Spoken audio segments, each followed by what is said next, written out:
Capsule numéro 1. Comparaison entre l'Allemagne et la France. Population totale allemande, 83,02 millions. Moyenne d'âge, 42,16 ans. Population totale de la France, 66,99 millions. Moyenne d'âge, 41,8 ans. Nous avons ici un tableau qui comptabilise absolument tous les cas dans le monde. J'en ai juste fait une capture d'écran. Je vous mets dans les liens, bien évidemment, le site où vous pouvez avoir ces statistiques. Alors que l'Allemagne possède plus de 16 millions d'habitants en plus. Vous voyez que l'Allemagne avait à hier, donc le 8 avril, 113 296 cas pour 112 950 cas pour la France. 2349 morts au total en Allemagne, 10 869 morts en France, donc 4,63 fois de plus de morts en France qu'en Allemagne. On rajoute 7148 cas critiques en France contre 4895 en Allemagne. Nous avons donc en France 1730 cas par million d'habitants contre 1352 en Allemagne. Sauf que eux ne sont pas confinés. Eux peuvent sortir. Eux peuvent se réunir jusqu'à 5 personnes. Eux peuvent se déplacer librement. Strasbourg est confiné de l'autre côté du Rhin. Kehl, qui est attaché à Strasbourg, eh ben, ils attendent des Alsaciens désespérément. Ils ne comprennent pas vraiment ce qui se passe en France.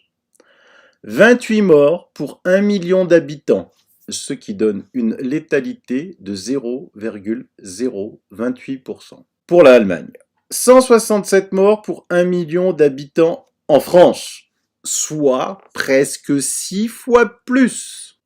Ce qui donne pour la France une létalité de 0,0167%. Et pour ça, on bloque un pays. Quelle est l'explication à ces différences entre deux pays tout à fait voisins, à la population tout à fait identique? Serait-ce comme le nuage de Tchernobyl qui s'est arrêté à la frontière allemande et n'a pas traversé le Rhin? Ou alors doit-on chercher la raison dans le nombre de tests effectués? 1 317 887 tests effectués en Allemagne contre 224 254 en France, soit aussi là, tiens, comme c'est bizarre, 6 fois plus. Or, en France, ce n'est que depuis le lundi 6 avril qu'enfin celui qui nous sert de ministre de la Santé a autorisé les labos à en faire. Ne serait-il pas temps de le remplacer, de suivre l'exemple de l'Allemagne, au lieu d'appeler à l'unité nationale et applaudir les soignants à 20h? Il est temps de se bouger et de demander une politique intelligente. Car ce que je ne vous ai pas dit, si on compare les résultats de l'Allemagne à celui du département des Bouches-du-Rhône, le 13, vous savez là où il y a Marseille, vous savez là où ce département où l'INSEE prétexte une panne informatique pour ne pas publier les chiffres depuis quelques jours, comme si on ne pouvait pas transmettre par 4G, comme si on ne pouvait pas transmettre par d'autres moyens. Eh bien, ce département a encore de meilleurs résultats que l'Allemagne, aussi bien en nombre de tests effectués par rapport au nombre d'habitants que de taux de mortalité. Donc il serait temps d'exiger, non pas demander, exiger que l'exemple donné par le département des Bouches-du-Rhône soit immédiatement reproduit sur tout le territoire et d'appliquer le traitement du professeur Raoult.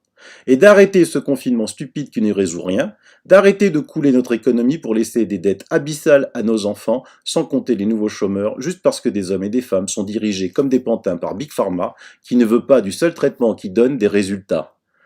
On en a ras-le-bol de voir des soi-disant médecins, soi-disant professeurs passer sur les plateaux de médias, qui n'ont pas vu un patient depuis 10 000 ans, et qui sont payés par Big Pharma, qui viennent dire du mal, des excellents résultats du professeur Raoult à l'IHU Méditerranée et des excellents résultats des Bouches-du-Rhône.